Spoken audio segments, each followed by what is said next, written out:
Appreciate y'all coming out. How many black belts are here? 2, 3. So that's when I hear, like no ego in jiu-jitsu, like this is what I think of. These guys brought it. I'm a brown belt. I'm a 3-stripe brown belt. Been training about 10 years, but I got to bow these guys on the mat. But they put their ego aside. They're going to learn from someone that they outrank. I am a specialist, I would say, in a certain area. I think I'm pretty well-rounded, but obviously I've been into leg locks since I was a blue belt. I started grappling in about 1990. Well, I started wrestling when I was like 5, but Mikey Burnett was fighting in the UFC when I was in high school, and he was actually a friend of our wrestling coach, so that's where I started grappling. And then I just kind of found jiu-jitsu. The gym opened up down the street from me about 10 years ago. Started in Oklahoma. Work moved me to Arkansas, so I'm at Inferno now, and now work's moving me back to Oklahoma, so I'll be under Justin Rader in about the next 3 weeks, so that's pretty cool for a guy that came from a wrestling background. Through social media, I've been able to become pretty good friends with, some of the guys from DDS, so I got to train with Gordon 3 times now, a couple private lessons, it's everything you guys think it would be. So I don't own the rights to any of this stuff I'm teaching you. Everything I'm going to teach you, I'll learn from someone else. Some of the stuff I do exactly the way I was showed. Some of the stuff I kind of alter it to fit my body type. You guys are free to do that too. Once I teach you this, you own it. Change it however you want, what works best for you. The beginning, the first part of this is going to be kind of some fundamental principles that you need to kind of always follow. And then we'll get into some more of the cooler stuff. But the beginning, I'm gonna have you guys pair up with a partner, and we're gonna just do a little pummeling with our arms. While you're quick, I'm sure everybody in here is pummeled. We're gonna start over under. We're gonna pummel a few times. After you hit 4 or 5 times, I want you guys to kind of go semi-live, and the goal is to get double unders and connect your hands. Once you do that, you go back. You do a little bit of pummeling 4 or 5 times. Yep.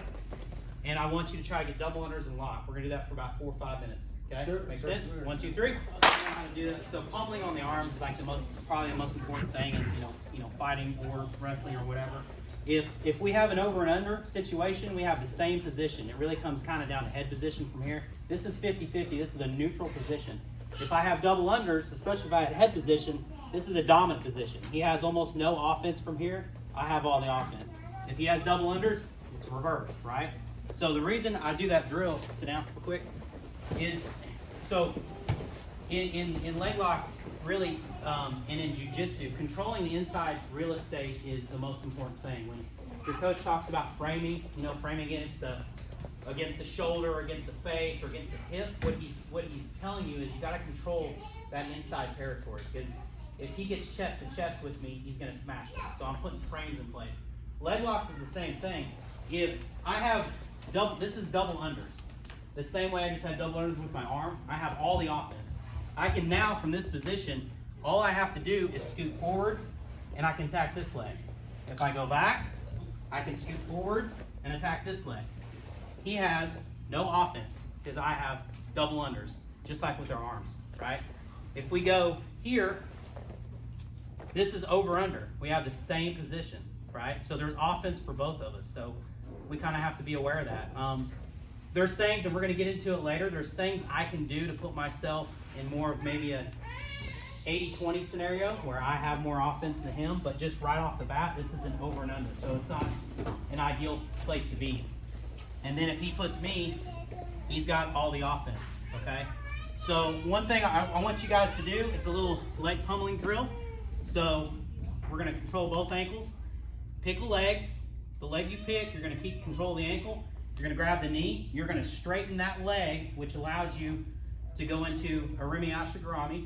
So if I don't straighten the leg, I can't move forward. I'm going to grab the knee, the ankle. I'm going to straighten. I'm going to scoot my hips in. I'm going to come here, okay? He's going to do what we're due to train day 1. He's going to push down on my foot. When I feel this, I'm going to grab control of that far ankle, just like I had it before. He's going to do what he's supposed to do, and he's going to hop over. As soon as he does, I'm going to straighten this leg. I'm going to go to a Rimi Ashi on this side.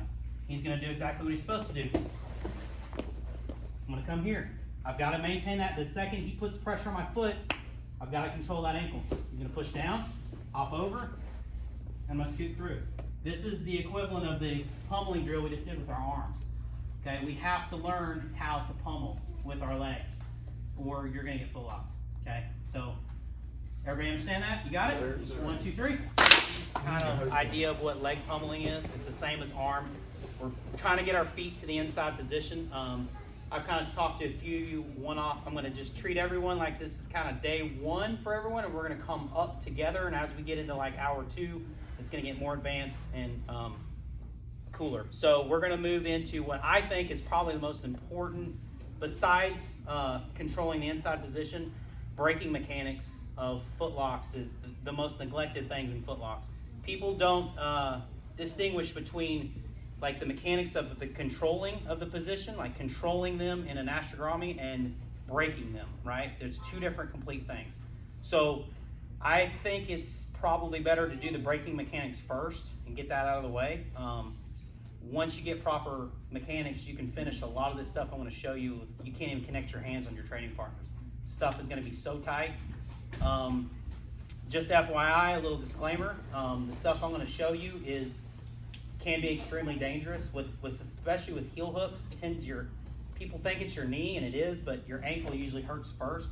If your ankle is hurting, they're doing it right. They're not doing it wrong. Usually it pops the ankle. On the outside heel hook, it'll pop the ankle and then pop the knee. On an inside heel hook, it goes straight to the knee. On the inside heel hook, it's so dangerous because there's no pre-warning. It kind of hurts a little bit and then it explodes. So just be careful. Tap, early and just put light pressure on your training partner. The first thing I'm going to show, and no one really does these anymore, but we got some guys doing some gi competitions, and to me the straight ankle lock is like the foundation of the foot locks. Not necessarily for the finishing of the straight ankle lock, but the controlling position. Anytime, pop up for me. Anytime I'm attacking a leg from wherever, this ankle lock position, if he tries to run away, with a lot of guys will, go ahead and run away. I can always hold him here, right? But if we go back, and they call this a false Achilles grip, because it's regular Achilles around the foot.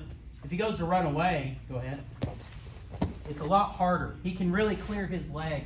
So I'm going to show you guys the breaking mechanics of a straight foot lock, and I'm not saying you're going to get a bunch of these. You will on your training partners when you go back to your gym, but more importantly is it's a controlling position, especially when guys know you're good at foot locks. So they tend to just run away, which makes things difficult when they don't want to do jiu-jitsu. So I'm not necessarily going to get a bunch into the foot position. I am going to tell you guys that, I don't know if you can see this, you do have to be careful with this inside foot. I don't want the inside foot ever to be controlling the same leg I attack. The inside foot is always going to control the secondary leg. There's a couple reasons. One is about 90% of footlock defense is the secondary leg. This is the leg that's going to cause me problems. So I want to be able to control it. Second, if I do have this here, it's kind of low percentage, but there is a heel hook here. If he grabs my heel, grab my heel with both hands, now start applying pressure, tap. There's a heel hook there. Or he can grab my foot, pull it out, yeah, and there's a tax. Once I put that foot on the secondary leg, it removes all that danger, okay? So whatever leg we're attacking, let's make sure that opposite leg is being controlled. So on the straight foot lock, I don't want to be on my wrist, and I don't want to be on my forearm where there's muscle and tissue. I want to be in this like sweet spot right on the bone where there's not much cushion for him. And I want to be on the Achilles. That's the reason they call it an Achilles lock. I don't want to be up here on the calf. You can get some people with that, but it's tough. So the foot will naturally go there. If I'm here and I slide, it will stop where it needs to stop. The biggest mistake people make with this is even people that set this up right, which is a high hand, like a high hand guillotine, up on the chest with elbows collapsed, the biggest mistake they make is when they apply pressure, look at my hands, right? I can probably submit him if I put a ton of pressure. But if I bring my arms up like a guillotine, I'm bringing my shoulders up, and the most important thing is I'm collapsing my elbows, right? Then everything's attached to my chest and my hips, and all I got to do is bridge in. So that was minimal movement, right? if you're having to do this, where I'm arching back, you're doing it, it's incorrect. The movement is real short. I'm on the forearm.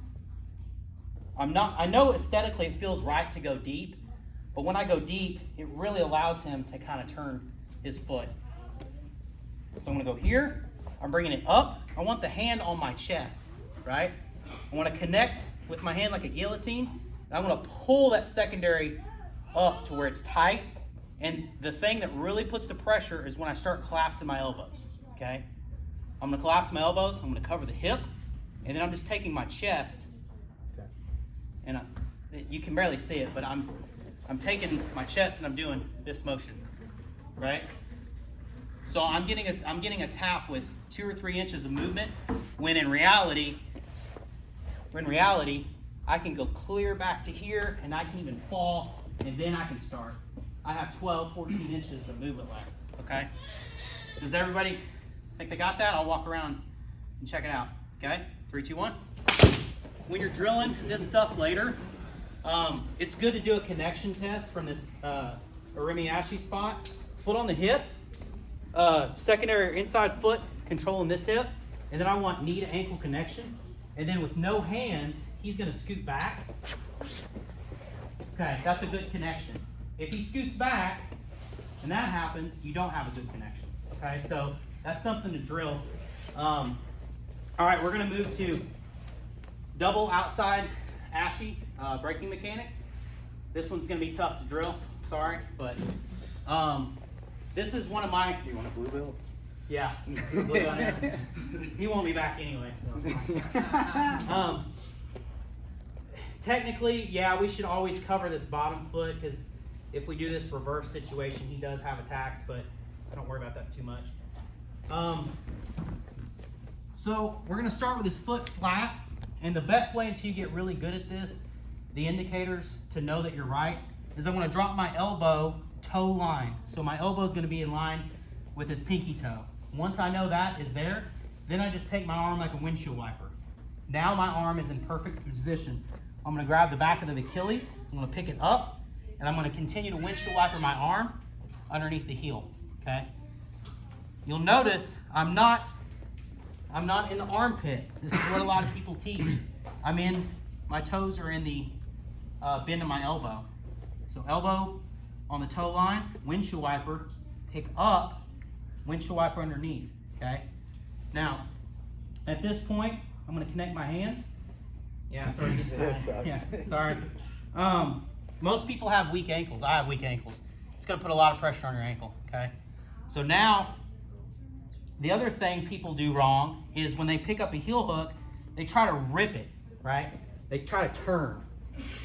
I always want my ashigarami, which is my knees, to face the opposite direction of the way I want to break him. So if I'm going to break him that way, I need my knees to go that way.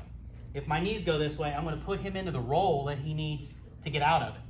So toe line, windshield wiper, pick up, replace, and bring the heel as close to my face as possible. This, he'll tell you, this is tight. I like this better. This is tighter. And I don't really care if you bring your head all the way down or your arms up or a mixture. I just need those two things to be close, okay? At this point, I'm gonna go down to my shoulder.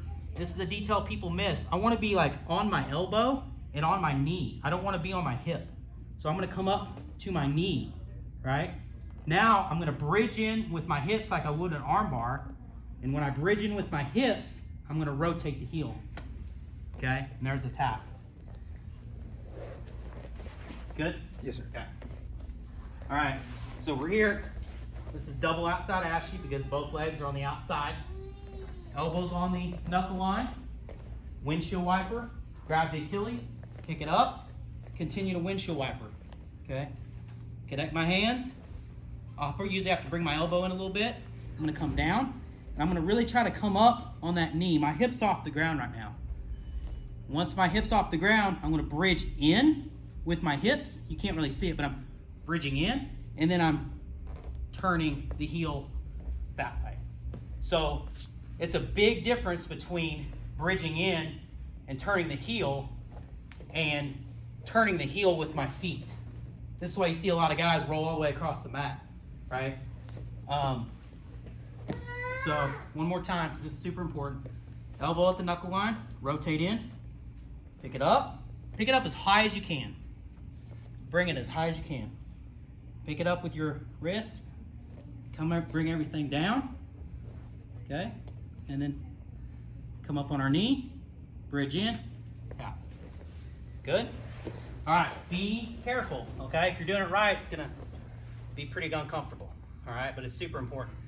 Like he'll tell you, usually once I connect my hands, if I'm doing this right, I'll get the tap instantly. I don't even get the time to put pressure on it. So, everybody got it? Yes, sir. 3, 2, 1. When I pick this heel up from any position, as soon as I pick it up, I want to look at my watch. Okay, a lot of people are kind of doing this or this. I want to put that wrist, that heel right there, and it's like I got a watch on, and I'm picking up to my face. The other thing is there's a few different grips. You know, there's an S grip, palm to palm grip, wrist to wrist grip. There's actually a rear naked choke grip too, but the wrist to wrist for me is the most powerful. And actually, I'll come through, and if he's good, I'll come through and I'll cup the heel. Okay, this is probably like one of the most powerful breaking positions. I come up, bridge in. But anyway, the thing that I want to pay attention to is I am looking at my watch. And I've got it close to my face, okay? This is what your hand should look like, okay? All right, keep drilling. One of the most devastating foot locks there is. This one's probably way worse, so turn this way. Lots of people, they call this different things, double trouble 411, whatever you want to call it.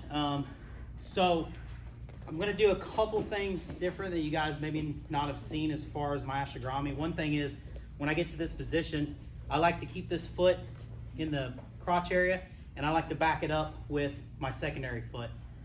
It's a little bit more controlling. The triangle kind of just limits me to this one leg, and it really gives him a lot of mobility. Here, it's a lot more difficult for him to move around. Everything's kind of the same. Put some bit in right here.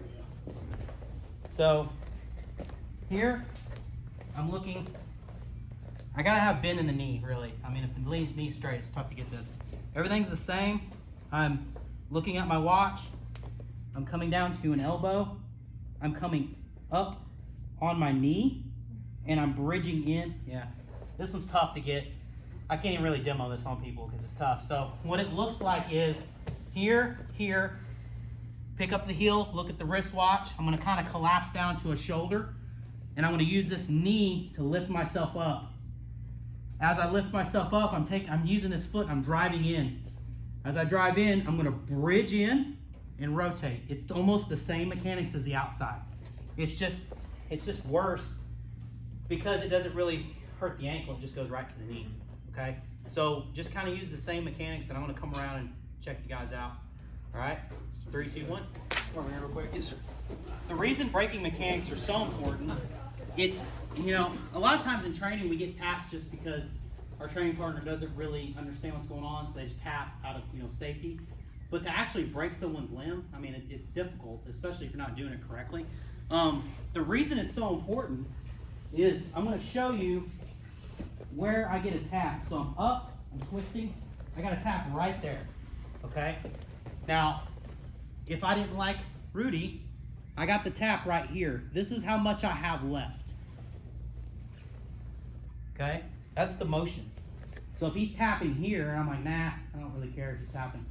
I can come all the way back. I've got, I don't know, 12, 14 inches, right? If I'm doing it incorrectly, and I'm getting a tap maybe here, I only have a few inches left, right? If he's a tough guy. So that's why these mechanics are so important.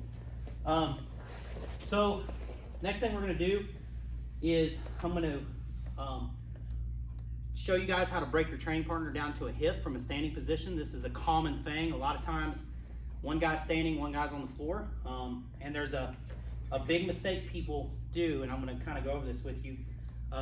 Face me, but put your back that way. Yes, sir. So in this ashigarami position, I'd say the most common mistake is this inside foot is controlling this same leg.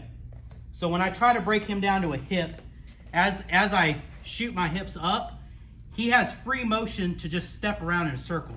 He can kind of step forever, right?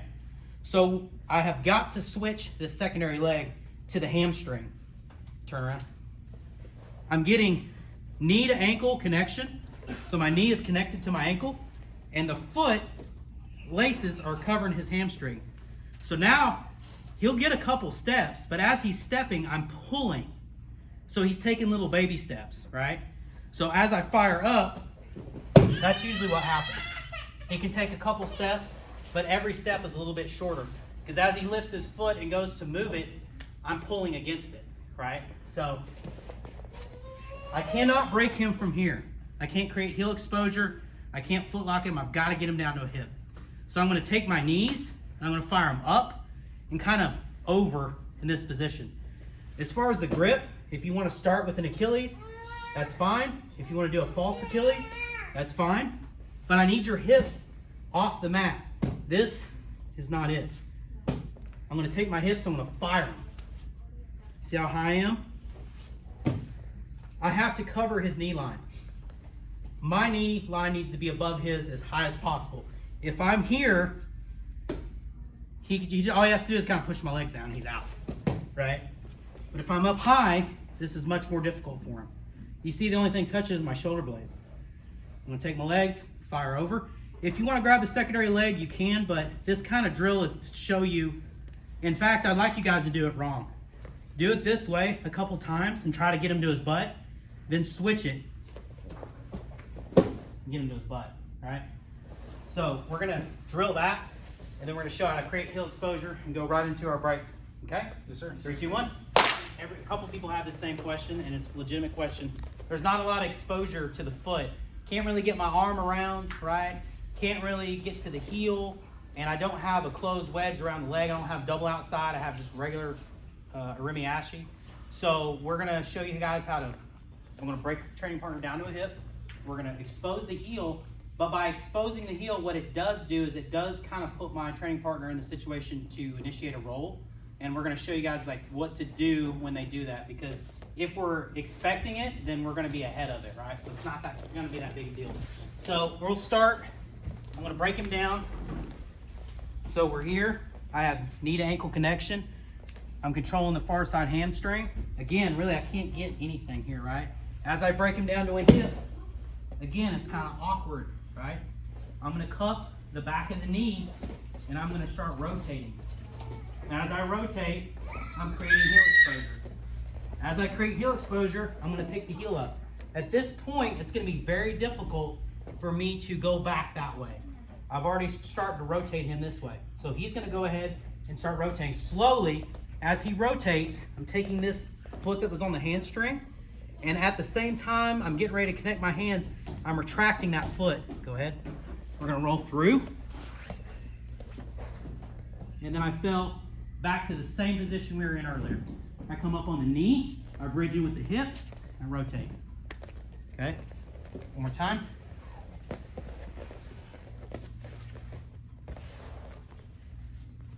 Knee to ankle connection, I drop him. Immediately, I'm going to get as deep on the back of that knee as I can. And I'm going to start rotating. I'm ready. I'm watching that heel. I'm picking it up, I'm bringing it to my face. I'm coming through. And I'm here, right? I'm already off. Look, my hips are already off the ground, because now, go ahead and keep rolling. Can't. He'll break his own foot, right? Just come here and sit. So he can roll from here because my ashigarami is like facing up, right? So he's gonna roll, yep. I'm gonna pick that up, keep rolling, keep rolling. He'll break his foot, all right? So if we initiate the roll, it's fine, right? Because we're ready for it. So we're gonna drill that. I suggest drilling it from the standing position, do the whole move a few times, and then once you've done that, you can do it from the seated position, okay? 3, 2, 1. And to be able to get this, he's gotta put me into a roll, and I'm already standing, so I can, like on the floor, I can kind of put myself in a pretty good roll, but from standing, if he creates heel exposure, I can really put myself into a roll, right? I can use gravity to help me put in that roll. So, I mean, there's scenarios where it's legitimate, but from standing, I know, so the one thing I know, I'm not gonna break him from standing. I can create heel exposure from standing, but I'm not gonna break his leg, right? I mean, so I'm just gonna try to break him down to a hip. I guess, or you say it's easier to, I'm sorry, escape if you're the roller. Yes. Well, to create the knee separation to break the knee line if you're standing, right? Yeah, yeah. And the main thing is, I know I can't finish a heel hook if he's standing up and I'm on my back. Right. So I'm not really worried about heel exposure. Heel exposure gets into the braking mechanics when I haven't got him controlled yet, right? So I really want to get him to a hip.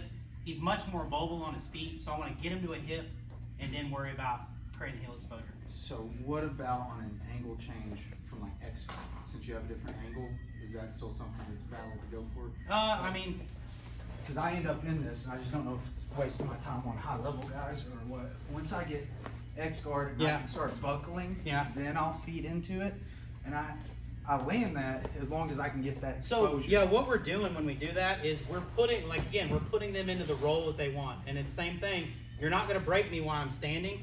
I don't know that there's a tactical advantage to having heel exposure from a standing opponent, because it's when I pick up the heel, when someone's rolling, a lot of times I'm actually cupping the knee and I'm kind of pinching because I want that roll to stop before I go to the heel and actually try to break them.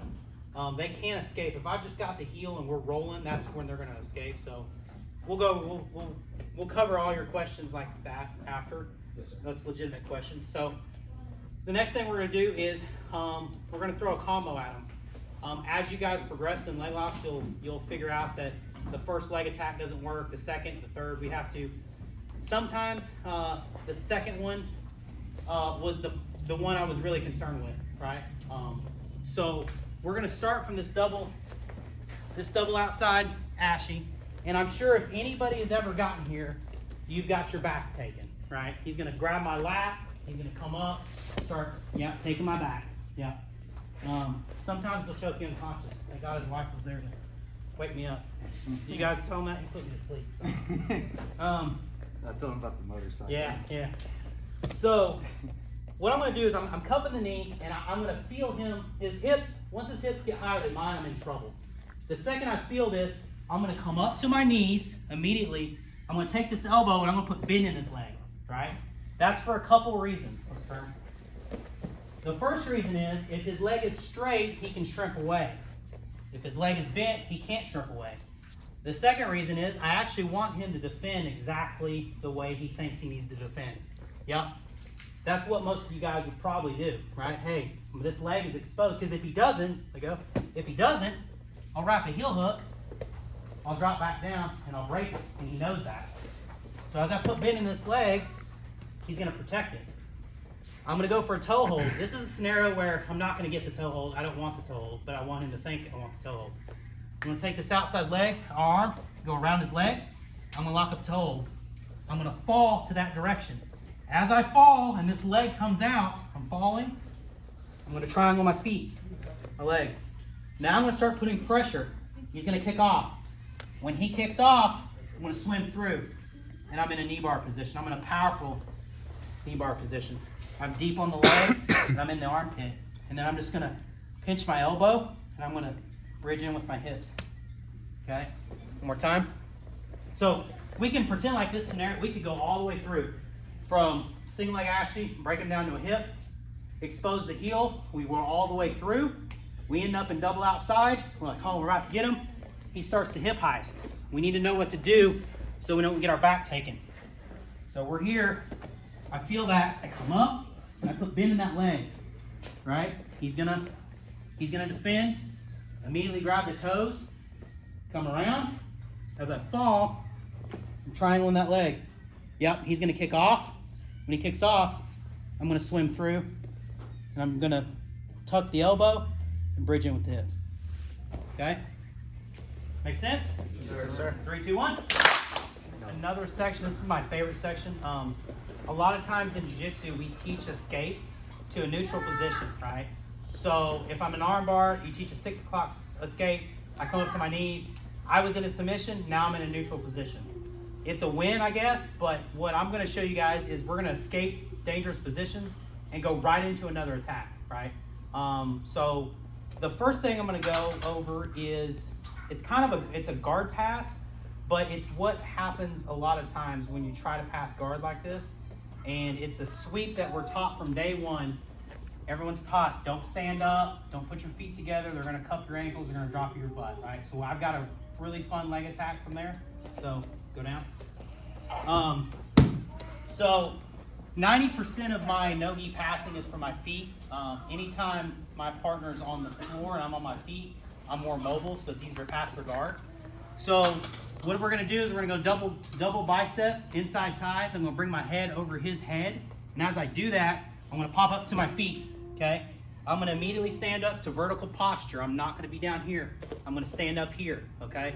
I'm gonna put all my weight over my hip, my knee, and my ankle. And I'm gonna start pushing down. Now, in a perfect scenario, I would steal this inside real estate and I'd come here and we could start our guard passing or our leg attacks. But this guy's a black belt and he learned from day one, the second his guard opens, go ahead and cut my ankles. Yep, this is what we're afraid of, right? All we have to do is once they cup the ankles, he can't sweep me if his guard's locked. But once the guard is unlocked and I feel like I'm going over, I'm gonna take my knees and I'm pinching my knees. I'm gonna go double C clamp, okay? Get up, you get up. You can't get up, feet are off the mat.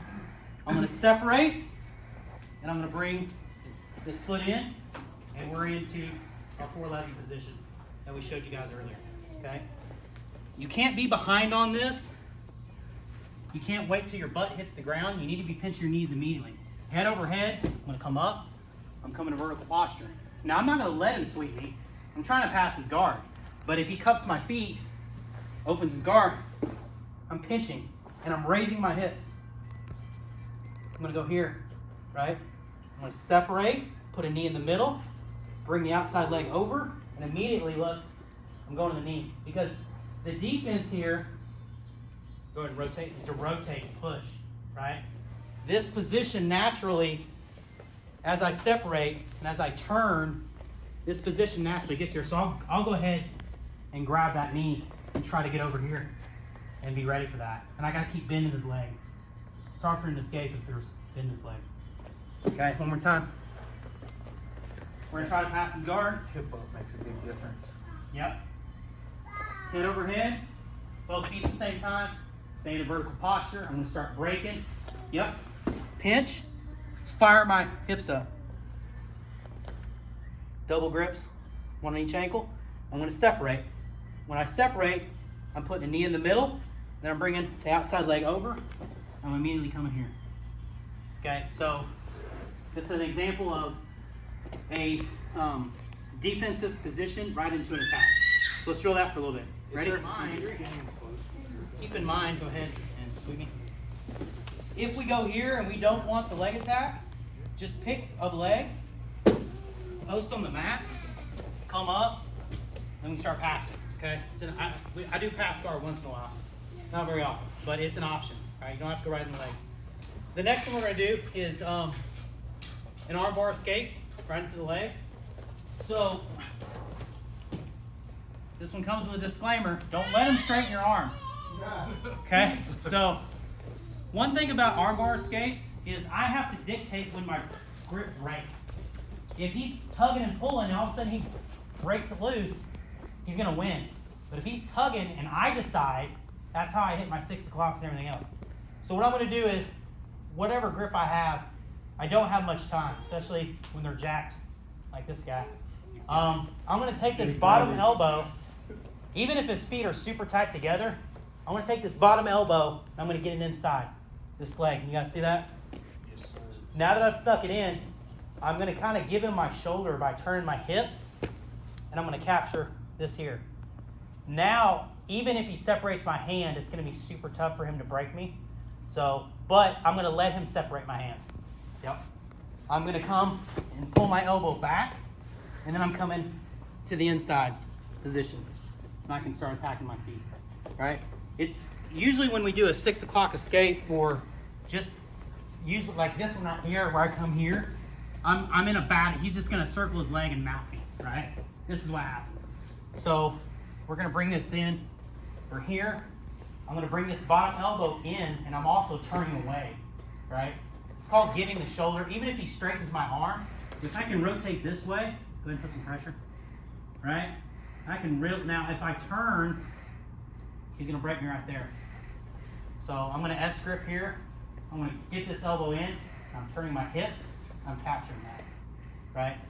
Then, as he's tugging on it, I'm gonna retract my elbow, come inside, get both feet in, and then go to my position. Okay, so it's a way to escape the arm bar and not be in a neutral position and not really be in a defensive position where they usually come to mount. So let's drill that one for just a couple minutes. Yes, 3, sir. 2, 1. We're gonna defend the omoplata and go right into the legs. Ooh. And we're gonna attack the omoplata and go right into the legs, okay?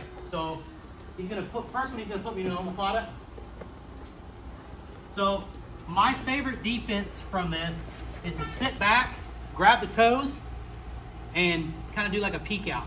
I'm putting a lot of pressure into him, and I'm pulling down on his toes, right? So what I'm gonna do from here is I'm gonna expose my arm for a second. I've gotta kind of come up and cup this hip now, right? I'm still leaning back into him. Now I'm gonna circle here, and then I'm gonna cup this knee, and I'm gonna pop up to both feet. I'm gonna sit back, and I'm going right into the legs, okay? So I'm here. I can't get here and be like, well, think about it for a second. The second he's locking that omoplata up, I've got to be sitting back, hunting this toe, and I may even get to a hip just to hang out for a second, right? I've got to watch exposing this arm too. I don't have to expose it right away. If I find a spot to get there, it's better. I can execute this from here, right? I'm going to sneak around. I'm going to go from the toes to here. Okay, I've got pressure on him. I'm going to cup the knee because I want to control the knee line. And I'm going to sit back. I'm going right into the legs. Okay? Can you see it one more time? Yes, sir. Okay. We're here. I like to cup the inside of my thigh, sit back to a hip, and I'm here. This is pretty uncomfortable for him. He really can't do much. Okay? Now I'm going to go from the toes to the knee. So I'm here, and I'm putting pressure. I'm coming around, and I'm coming up to my feet. I'm really stacking them. I can pass from here, right? But I'm going to go right into a submission.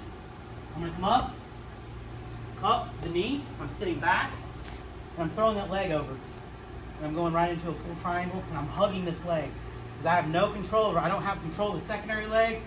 I don't have much control here. So I need to kind of stabilize him, right? Then we can go back into what we did earlier. Okay? Yes, sir. So you don't have to bring this arm around before you. You don't have to, and it's a little dangerous. If they understand the mechanics of arm bars, they can actually take your arm across their hip and break. Most guys don't. It's kind of situational dependent on my training partner. But like a lot of times, I rock back and they try to drive me forward because that's how they finish. As they're pushing me forward, I may take that arm. It's pretty safe once it's around the other side. It's that transition from here across that's kind of dangerous. So try it both ways. Just be warned that you can keep it here. It's probably safer for you guys. Okay? Yes, sir. 3, 2, 1. It can be over anything. Leg locks. If it's stuff besides leg locks, we got Josh here. We got Brian here. Obviously, our sensei. That guy that owns this place. Yeah. So this is kind of one of my favorite attacks. I love to incorporate lower body attacks and upper body attacks. So if I'm going for an arm bar and they slip the arm, I may go for the legs. I'm going for the legs. The deal is, our training partners can't keep from exposing either the upper body or the lower body, right? So if I'm here and I don't want to expose my upper body, I have to have a more vertical posture which exposes my legs. If I don't want him to attack my legs, I have to have more a broken posture which exposes my upper body. So I like when we can chain, obviously we like to chain attacks like arm bars and omoplatas because they're directly linked. But I like to really, if we get in a scenario where they're defending their top half of their body and we go into the lower half, it's very hard to transition to that. So let's face Go this way, I'm gonna put you on the bottom. So, one of my favorites from here is I'm gonna take this hand and I'm gonna cup the toes. The first thing I'm gonna do is I'm gonna have to unlock my legs. I'm gonna use this foot to drive this knee kind of in the pocket of his hip, okay? Now I'm gonna take this foot and I'm gonna launch it and I'm going over, right? And I'm to my head. Now I can come through and I'm rolling to 50-50, okay? One more time. We're here, I'm gonna cup here, I'm gonna let go and I'm gonna drive that to the pocket. I can still hold on to this. I can't stay here very long, right? But even if I lose this, if he starts to explode out of it, I can still come through, right? So this is a fun attack because, like I said, you're attacking the upper half of the body. They're going to try to posture up, do what they're supposed to do, and we're going to go right into their legs. One more time. So I'm here.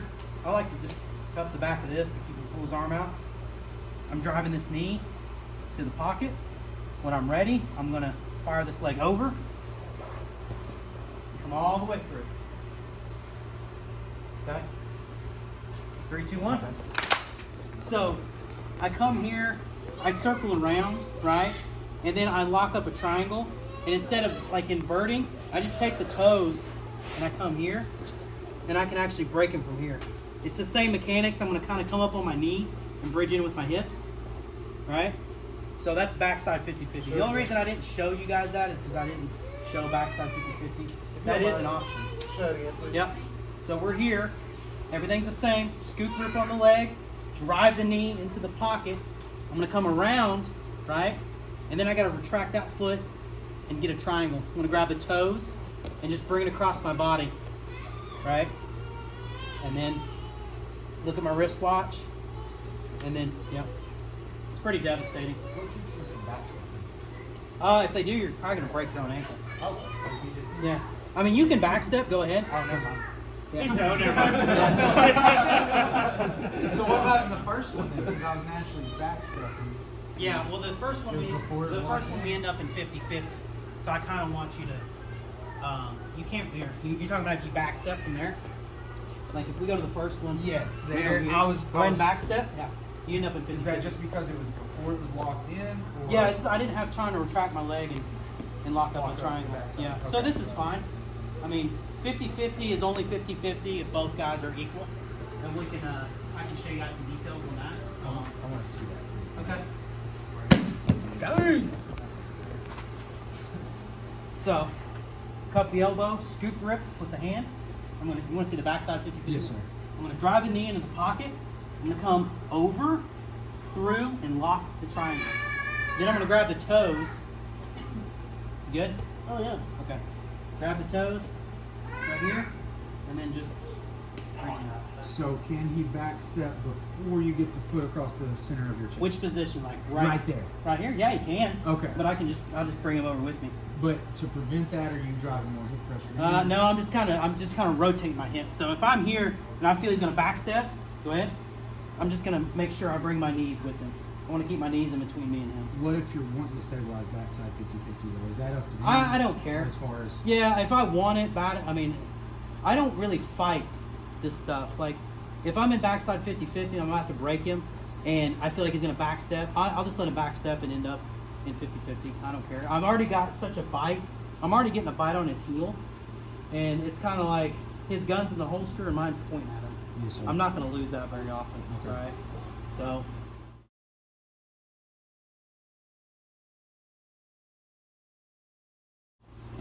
okay. You guys want to Q&A? Yes, sir. Okay, question and answer. Go. The one we were working earlier, and they go to Yep. defend and lock up a triangle, and they Yep. bring it back. Yep. So, if we go here and we pop up, yep, and they tuck it. Right, go ahead and tuck it, hide it. Yep. Well, he's not as flexible as my leg. Yeah. Yep. So, I can do a couple things. I can walk myself this way, grab the toes, and start bringing them back. I can feed through here and start separating feet. I mean, really, he can hide it as much as he wants. I feel like I'm told myself. Yeah. So pretty big. Yeah, some of these guys are more flexible, but really, I can always just, what we do a lot of times is we're here, we're like, well, I can't reach. Just gotta walk, right? Or, you know, I can just come up, turn around, and start half the yard. He can hide it, but we can just walk our hands over it. Yes, sir. Fine. Is that your question too? No.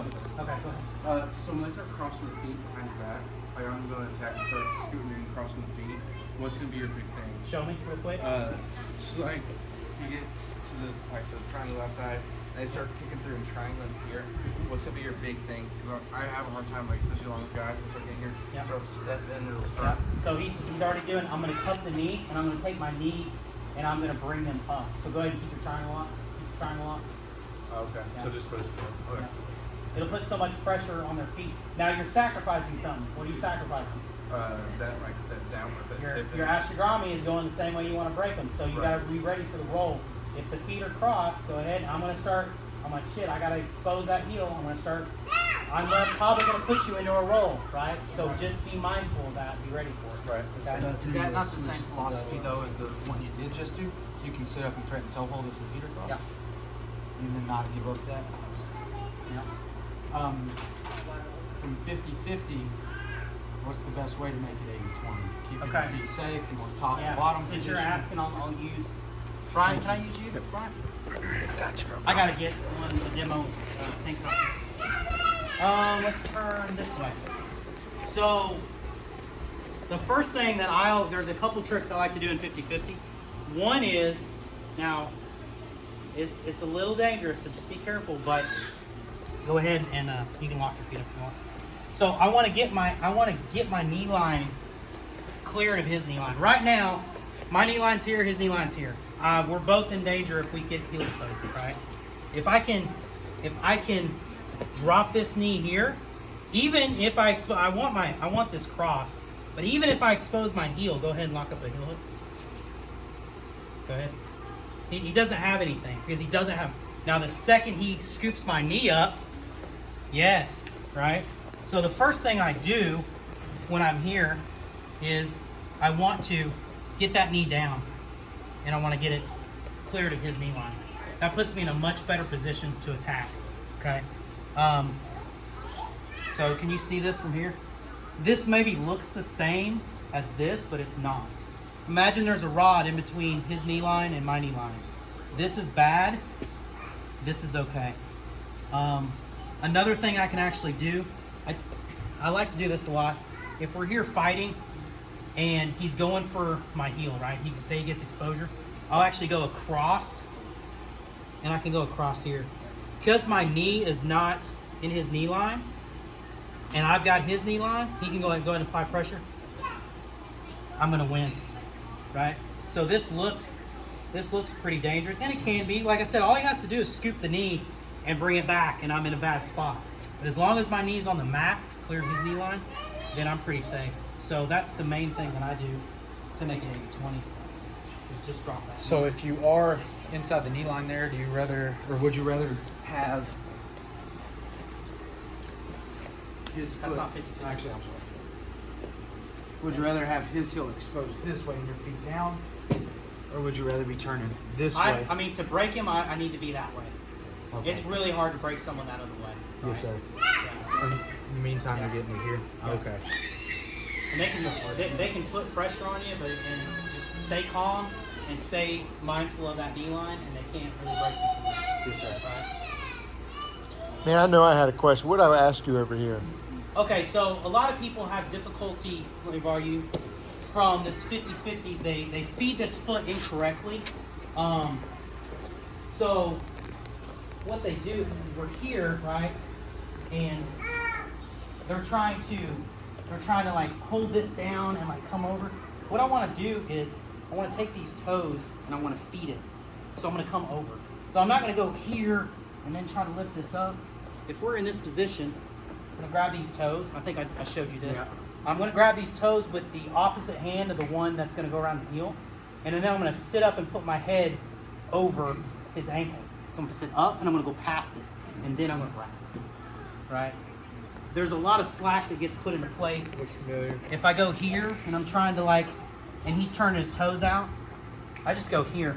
I'll keep it here, and then I'm just gonna sit up and kind of explode past his ankle here, right? And then here. So that's the one thing. People lose a lot of heel hooks because they're trying to dig for that. I just want to feed those toes past the arm and then wrap it. Yes, sir. Make sense? So that forward roll into cross offshoot or saddle, I have a hard time whenever our forward roll getting smashed on by guys. Mm-hmm. And I have to like start trying to fight back to my knees to like backward again. Show me real quick.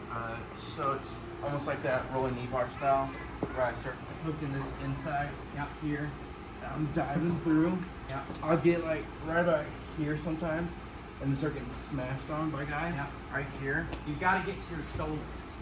Okay. You're falling on like one shoulder, and that's how you're going to screw your neck up. You've got to get completely inverted, and ideally, instead of being this way, you want to be like north south almost. So go back and do it again.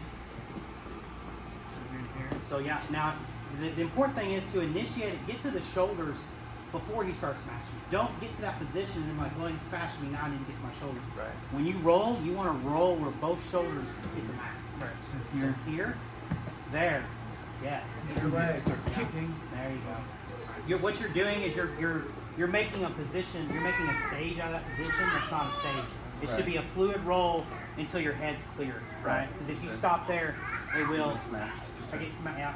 Yeah, a lot more power in there. Yeah, because Josh said it, we're using our legs, right? We're forcing them forward with our legs. But if we're on a shoulder and our neck, it's the wrong angle. Right? Yeah. Next. Questions? No more questions? Everybody's got everything? Toe hold grips. Yeah. Favorite toe hold grip. I'll tell you a toe hold that I get some high level people with. It's actually legal in the gi and for a certain level. It's from a regular, I can do it from Harimi Ashi, which is Harimi Ashi. I can do it from double outside. What I do is, where's Brian at? Right here. This is Imanari. I learned this from him. So I'm gonna come up, I'm gonna grab the toes, and I'm gonna come to my shoulder, and I'm putting all my pressure on my hipping in, and then I'm just gonna drive this toe back. Right? So that's a legal toe hold that I get from the DUI. Straight ankle lock. Yeah, basically. Yeah. The other thing is with toe holds, a lot of people are trying to push with the toe hold. What I really want to do is I want to pull with the elbow. You can feel the difference? Yeah. So pushing, it kind of gives him a lot of mobility. So I'm kind of just pushing his leg, and I will get the tap. Once I run out of slack, I'll eventually get the tap. But if I'm here, I want to pull that elbow up. So there's the tap right there. Doesn't matter where I'm just drilling. This isn't really a position, but I'm here, and I don't know if you guys can really see what I'm doing. I'm not pushing. I'm taking my elbow, and I'm pulling. Right? That puts pressure on the ankle, knee. Yeah. It's basically, so put me in regular. So yeah, right here. So turn, keep turning. So what I was talking about earlier is, if you keep this foot here, this is a heel hook. I can grab this heel right here, and there's a heel hook. Or I can grab this out here, and there's a toe hold. Or I can grab this here. If I can get that foot out, there's a heel hook, right? So all of that stops the second he puts his foot in the right position. I can't even get my foot to get up, really, because he's here. If the foot's over here, Am I too high there? no, I mean, I like to be on the hamstring. But the important thing is to put the foot on the other one. If you put it here, I have full access to this leg. I can get up and move around, right? So, yeah, toe hold basics. Basically, it's a Kimura grip. I like to go middle finger on the pinky knuckle. And then I'm just going to pull, I'm kind of pushing, I'm pulling that elbow up. Pretty bright. Good? Yes, sir. What are some escapes, defenses, anything? Somebody snatches your leg and they're about to go for a straight ankle lock, a heel hook, whatever. How are we going to get up or get out of that, or other than just tapping? Like, Yeah. What So can we do? with anything, if you want to be really, really good at arm bars, I would have to, if you want to be really good at defending arm bars, you'd have to be really good at attacking them. The best leg lock defense is the guy that's really good at leg locks. Look at the guys that compete at high levels that are really good at leg locks. They never get finished with leg locks, right? So there's a couple important principles, like some core things that you can be mindful of. I talked about the knee line a little bit and pummeling. So one is always keeping inside control with my feet. It doesn't matter where I'm at. It's a seated guard. If his legs are open, if I'm right here, even though there's a distance, he's controlling the inside position, right? All he has to do is scoot forward, boom, and he can enter either leg, right? So I'm gonna, as I'm coming in, you know, I'm here, I'm gonna crowd him immediately. I'm not gonna stay in range. So one thing is understanding the second he steals that inside real estate, everything I was going for stops, and I've got to get to the inside. I can get 1 foot in, 2 foot in, whatever. The other thing is knee line. Put me in whatever you like. Yeah. So this is bad. Look how far my knee is past his knee line, right? So every position changes. You know, from here, I know he wants heel exposure, so I've got to rotate this way, and I've got to hide my heel, and I've got to get some kind of wedge in place where I can start clearing my knee line. Now go ahead and apply heel look. Go ahead. Yeah, go ahead. It's not. It's on my knee. Same thing. Yes. Right? So if he switched it to 50-50, like bring my leg across, same thing, I'm in trouble right here. If I can clear this knee, I'm not in trouble anymore. If I can separate the feet and come over here, I just took the inside position, right? So I went from being in trouble, being in a neutral position, being in kind of an 80-20, and now I stole the inside real estate, so I'm all offensive. So I would say the answer to the question is control the knee line, understand that if your knee is past his knee line, you are in danger at all times, and always be pummeling to the inside. Kind of like on the stand-up, I can't be here. I've not only got to get double unders, I've got to get head position, right?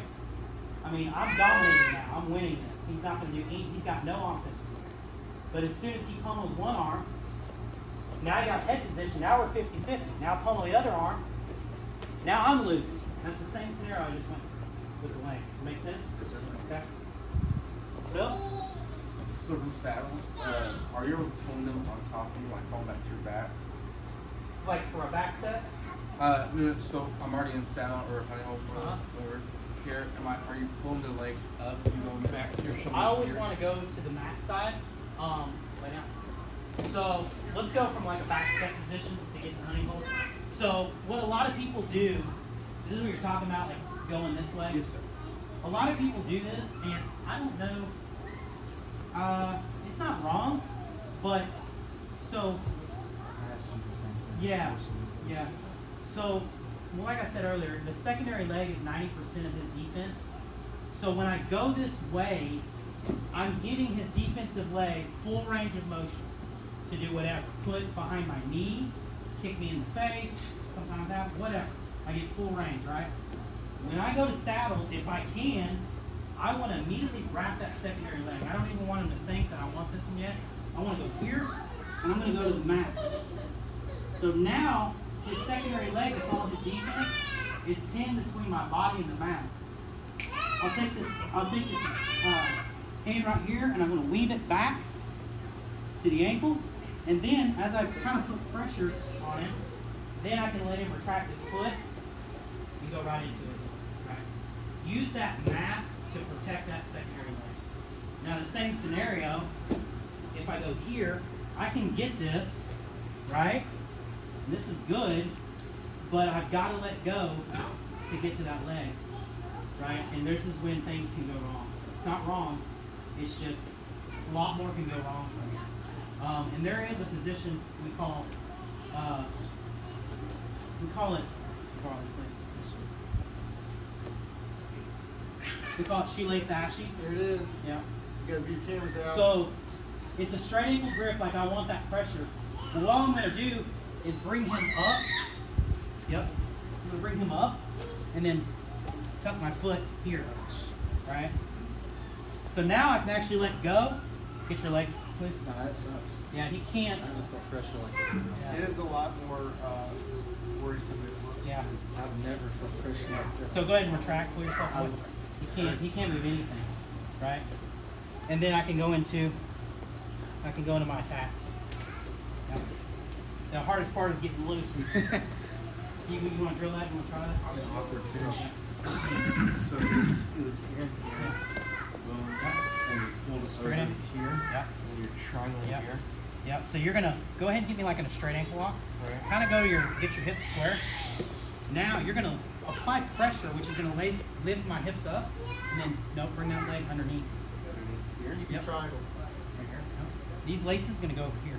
Oh my. Yes. There we go. Yes. Now let go. Right. Now let go. Yeah. Right. Like keep it. I can't move left and right. Right. I'm stuck. I can't even slip my heel. Like I can't. Right. What I want to do is rotate. I can barely. Right. Yeah. So. You see it. Yep. So we're here. We're applying pressure because I need him to lift his hips on. I need him to go here. Yes. Yep. And then. Yep. Now bring me back down. Okay. Yeah. Now it's like shit. I gotta kind of keep. The only thing I can do from this point is try to keep him from letting go. I don't want this top leg to go. Yeah. So I may be fighting here. Keep going. Keep pummeling. Yeah. But I'm gonna lose. All right. It's a super tight position. It's super frustrating. Don't let people do that. I mean, I'm really an answer. Don't let people control both legs. Straight ankle lock grip. Yep. And just apply pressure so triangle, and so you can tuck it under. Yes. Now I want your laces on his hip and curl your toes. Like my foot on his hip. Yep. Yep. And you're gonna curl your toes in. Isn't that just a death grip? Yeah. So you can still finish that even You without the knee can. line? Yeah. I mean, probably not black belts. I've been looking real hard. You're not going to see that on YouTube yet. That thing is tight. Yeah. I cannot match. Yeah, it's hard to get out of it. From Honeycomb, do you ever pull this all the way across and start trying to lean through? Yeah, show me real quick. So we go here.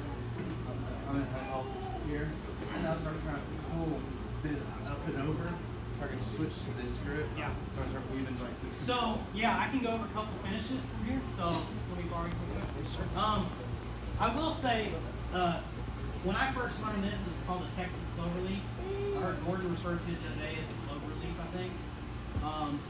You can get some lesser people. Like I could really put a lot of pressure.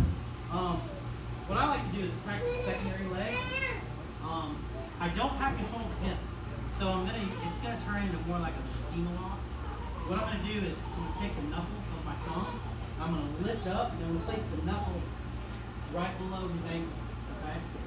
Once that, not even my knuckle, but whatever this is of my thumb on that soft part of his foot. Then I'm gonna lock a rear naked choke grip. I'm gonna make a fist. And I'm gonna take my elbow of this secondary hand, and I'm gonna pretend like I'm gonna drive it towards his hip.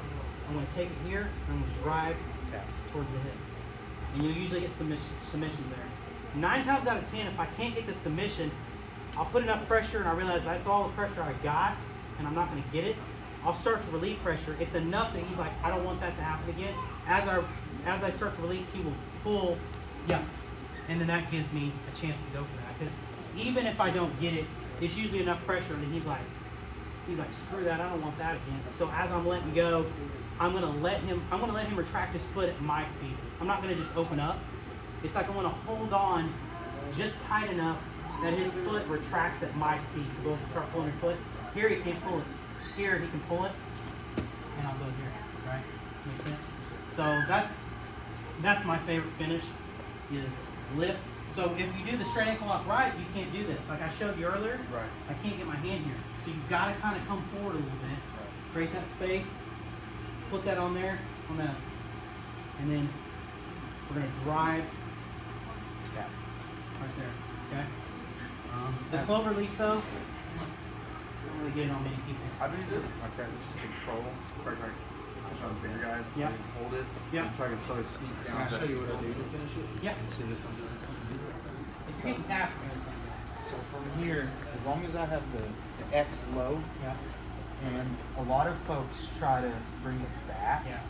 I take my elbow too Okay. Yep. and it's, you know, with one force coming up, two going down there, and I feel like it's gonna snap. But I've learned if I can curl back into it, it gets Yeah. tight quick. It's almost like any like lace position, like rolling and going up and over is always more dangerous because it frees that leg up. Yes, sir. I would say the answer is, obviously I do get in leg lock positions, but I do everything I can not to let them control the secondary leg. If he gets me in cross ashy, yeah, if he gets me here, my number one thing right now is to keep this leg away from him and to keep my heel from exposure. So immediately, I'm tucking, I keep this leg away, and I'm going to start putting wedges behind his knee. Right? I'd have to do a bunch of stuff on this finish. Like one is like keep my leg up where, yeah, I don't want that. I'm gonna get that clear, and I'm coming here. And I'm going to get a stiff arm right behind the knee, and there's not much you can do there. Anything else? On that, the switch through you were doing. Yep. So back when I was getting into leg locks, this is what I'm pretty sure it was, John was talking about keeping a balled up fist. Yep. What's the difference between that versus the You can kind of feel it. It's pressure. It's more bone on bone? It well, no, it's really just takes slack out. Come here and just have your back. It does the same thing as a rear strangle where we have palm to palm. That's tight. The second I make a fist, it's tighter. Right? It takes all the slack out. It's the same principle.